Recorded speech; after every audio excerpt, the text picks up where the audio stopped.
great day has arrived. Dredge number 1 is completed and ready for work. The official opening is an occasion for celebration and festivities. The floating monster's arrival from civilization thrills the Kanaka as much as the white man, and he throws himself into his task with zest. You will understand how the native has benefited by these activities. A long time will elapse before he shakes off the shackles of barbarism, but his contact with the environment of the white man must inevitably hasten his progress along the path that leads to civilization.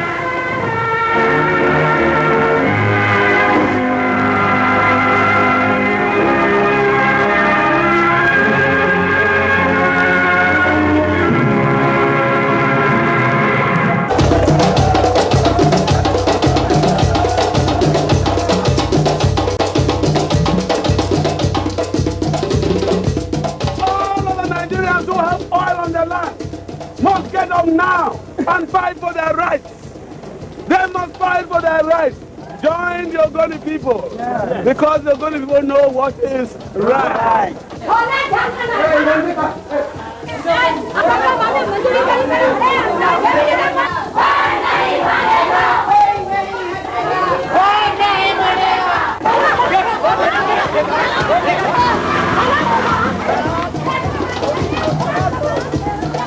Selection हमारी जीत है, जीत नहीं था तो selection मरी जाओ dam में जीत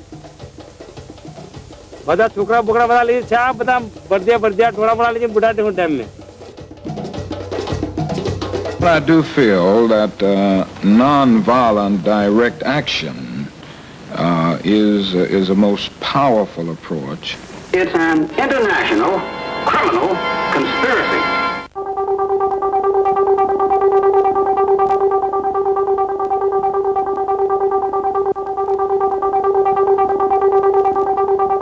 They came in from the ocean. They came in from the ocean without any. Chaos and near panic in the world. There's been chaos and near panic in the world.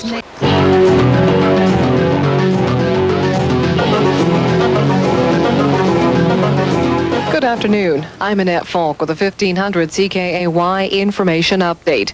With 5 more arrests in the Walburn Valley today, a Fletcher Challenge spokesman says the company is running out of patience.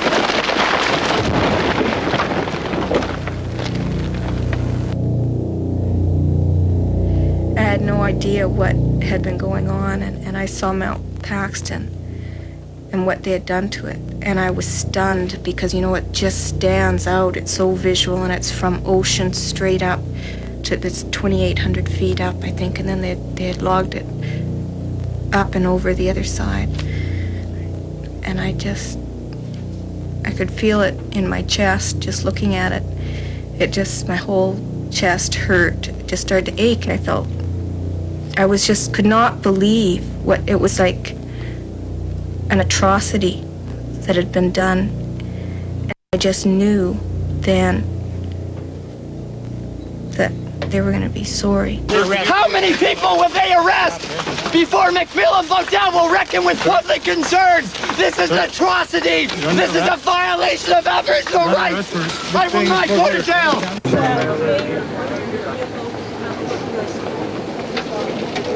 Jesus Christ. Oh. Right on. It really is irreplaceable. There's nothing like it. Some of these trees started growing when Columbus landed, for Christ's sake, you know. And they're just pulping these for toilet paper. It's ridiculous.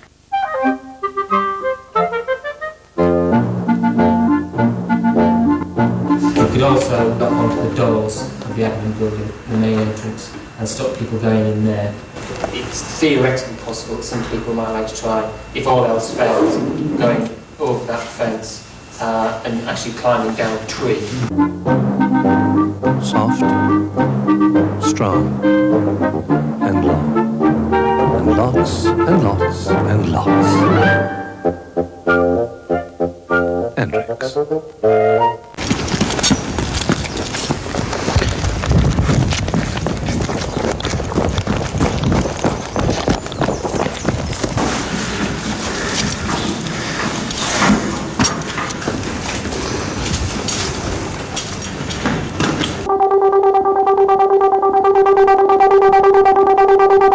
arrests came as protesters burst through police lines outside the Scott Mill at Northfleet near Gravesend. The company had obtained a court order posted outside the plant preventing the campaigners from entering the factory, but it was ripped down. The protest was part of an international day of action against the destruction of temperate rainforest in Canada. Certainly this sort of group, I don't think does anything for the cause of conservation. They've been threatening illegal protests, they've been threatening to shut down our mill. It's an international criminal conspiracy. We are going to ram you. Stand clear.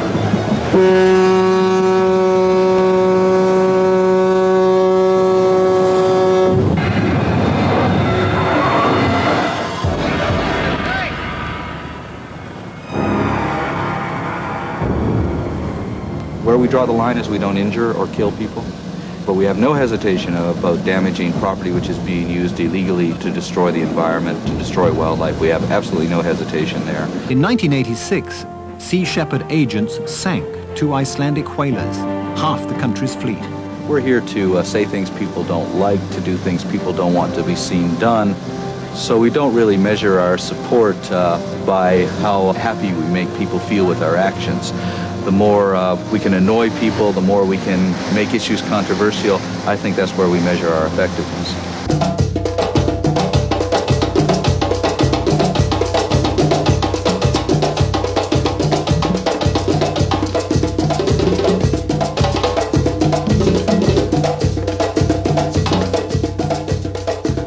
We have to be very careful to make sure that that style of anti-environmental action does not actually get misrepresented as something which the environment movement supports. We decry it. We deny it.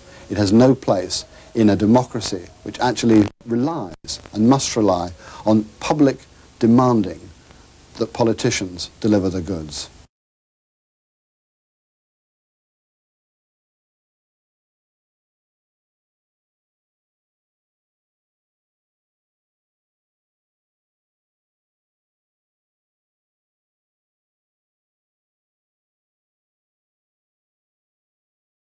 Greenpeace and Friends of the Earth have got their position, but they seem to be going more like the big multinational corporations, the way they organise themselves and everything.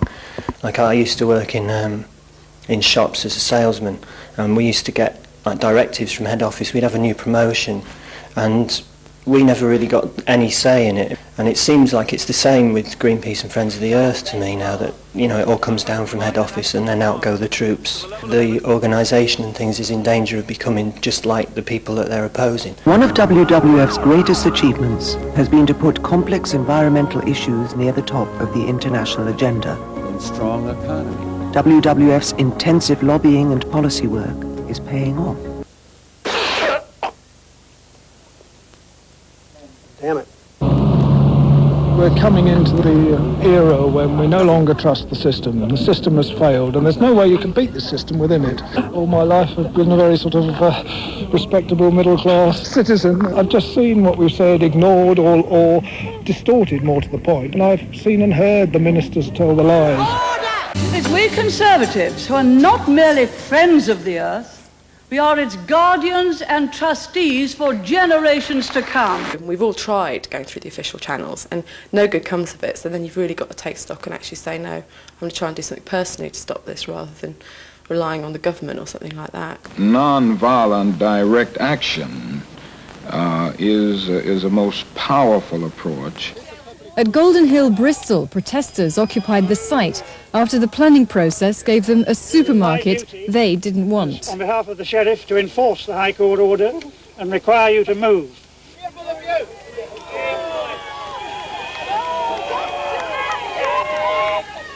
To see 140, 150 police here, when we've got local residents, ordinary people, just protesting against something to protect their community, it's quite astonishing. Never really seen anything like it. I'm sure there's a really large number of people in this country who actually feel the same way about these things that we do, who have the same emotion about it, but they don't have an outlet for their emotion. You know, they need to come out and do some direct action, get out on the streets and shout about it. 6 hours this morning, southern 6 hours this morning, southern Britain. My car for value, I share. We're 6 hours this morning. dawn, and the vessel Mayfair slips quietly into Sydney, loaded with timber from Malaysia. Waiting, this group out to stop her berthing. They paddled down the harbour in kayaks and surrounded the ship as it tried to tie up at Darling Harbour. That's when it got dangerous. Police, powerless to stop them, watched as the protesters became wedged between the ship and the wharf. Despite the danger, they wouldn't give in. What are you doing? I'm prepared to die for this. Still, they refused to budge. He's getting crushed and he's sinking!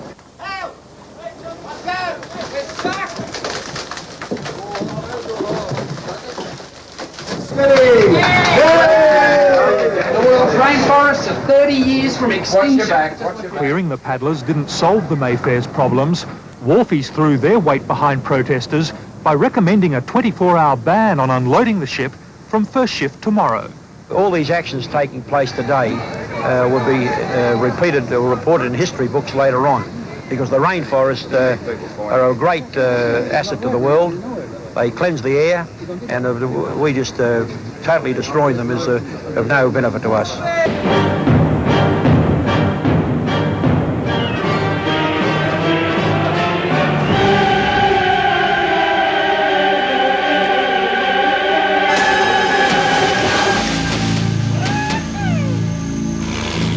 So what are you asking the people of Australia to do? Well, to stop using rainforest timber, to put as much emphasis as possible on taking as much action as possible, getting involved with rainforest action groups and trying to basically stop consuming as much rainforest timber. We've got to reduce consumption. Groups like this can now be found throughout Britain. So, who fancies intercepting a huge freighter at 6 o'clock in the morning? It's 5 a.m. and the campaigner's dinghy cuts its way through the water at Tilbury docks. Its mission to stop the docking and unloading of hardwood from the cargo ship MV Singer Willstream. One of the group then attaches himself to the dockside with a bicycle lock. Sometimes you have to break the law to uphold the law, and we're talking about a higher moral law, which means preserving rainforests. 3 more protesters chain themselves to the dock gates later on. Police have to use cutting gear to free them. I'll just be there and by chaining myself to a ladder on the side of the thing so the boat can't get into the port. And I'll be throwing away the key. And so I'll just be there and staying there as long as I can to stop the boat. Can you hold that up? This is a strong bike lock. Yeah, it's about as strong as you can get. I mean, they can still cut this, but it takes a long time. The Port of London Authority condemned the protest as deplorable and dangerous. Hannah O'Sullivan, Coast to Coast, Tilbury Docks. Right now, let's have a look at tonight's national news headlines. Earlier on today, apparently, a woman rang the BBC and said she heard that there was a hurricane on the way. Well, if you're watching, don't worry, there isn't. Meanwhile, just outside Oxford, another protest was underway. Earth First had targeted a major tropical timber importer. You're restricting my breathing. No, I'm not. My hand is not on your neck.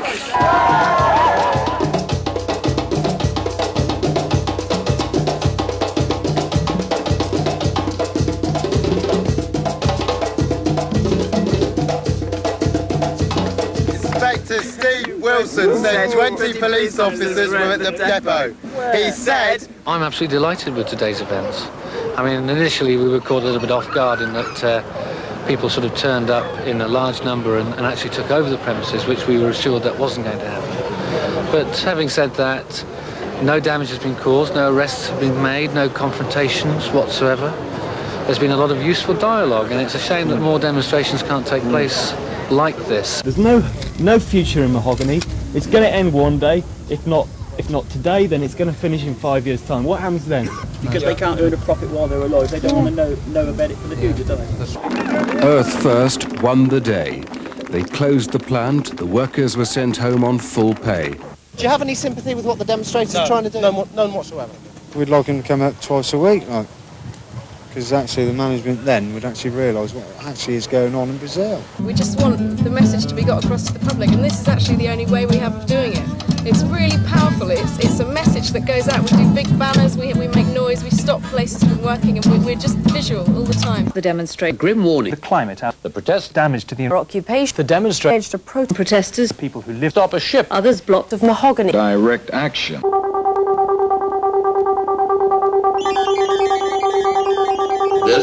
BBC Home Service from London.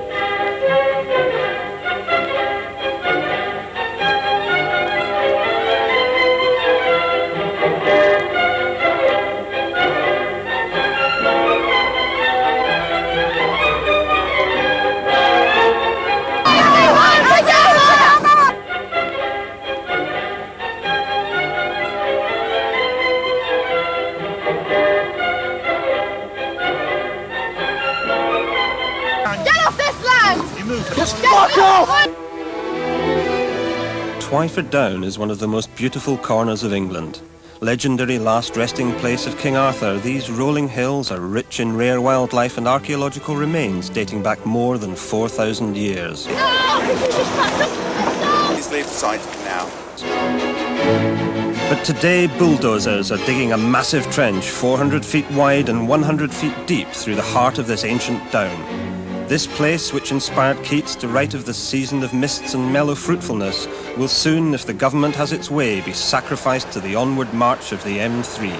Well, we'll just defend it as best we can, you know, legally and non-violently, in a humorous way, you know, as well. You know, try and keep this light.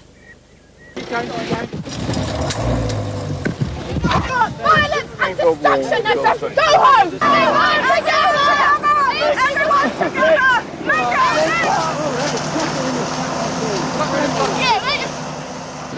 Other one. Say that.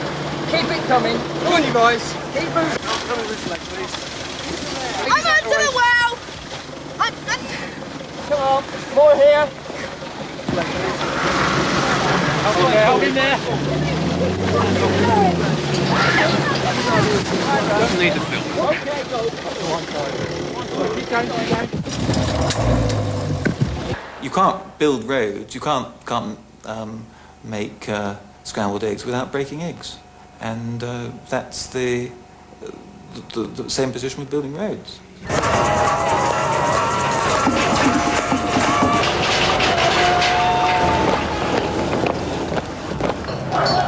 At the motorway site, security guards and police dogs barred the way of the protesters. But by sheer weight of numbers, fences were broken down and the demonstrators surged in. This is going to really inspire people. You know, the money and the time and the aggro that they've got, they wish that they'd never bothered. I think they do wish that they'd never bothered. And they're going to come across us all the time. You know, we'll really be something to be reckoned with, and we'll be admired for what we've been doing and what we're going to do. We're a strong people, the Dongus tribe. There will be a more than doubling in the amount of traffic nationwide by the year 2025. Now, I've done a little calculation of the amount of space that would be required to park an extra 27 million motor vehicles. It turns out that it would be a queue of parked cars 100,000 miles long, or a new motorway from London to Edinburgh 257 lanes wide. There are plans to widen the M1, M2, M3, M4, M11, M23, M40, the A1M1, A2 M2, and of course the M25. I think we should start from a position that we're not going to compromise, rather than like if you get groups to object to a road building scheme, they straight away come up with an alternative. It's about time that a group turned around and said no alternative. The alternative is no more cars, cut the cars down.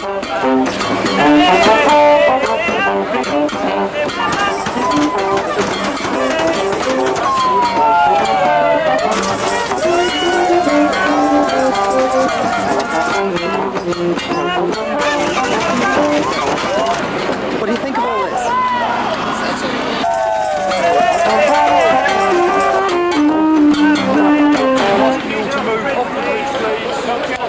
Otherwise you will be liable to arrest.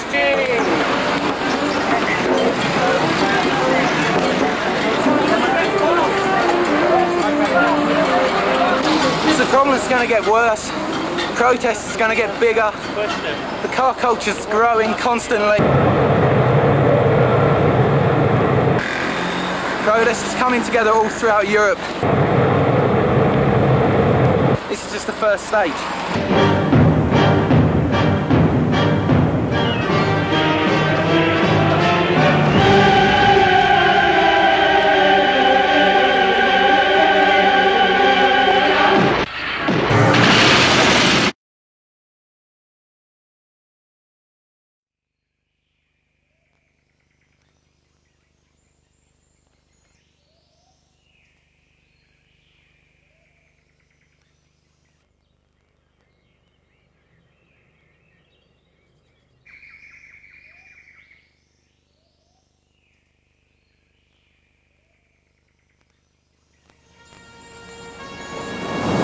be a royal pain in the rear end to people today, but I think we make great ancestors because from a vantage point of hundreds of years in the future, this will be the generation which destroyed the planet for the future.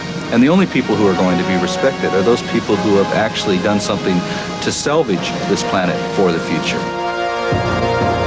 Stained with blood. That's blood. You know what blood is? Come on.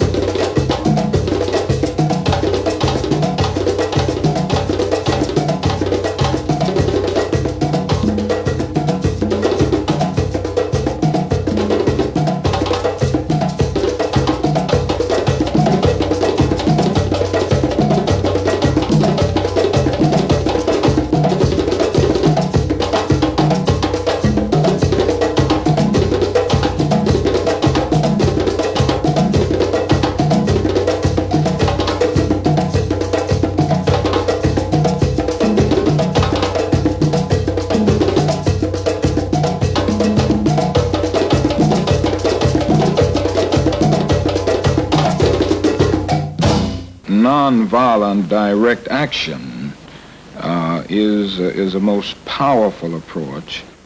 It's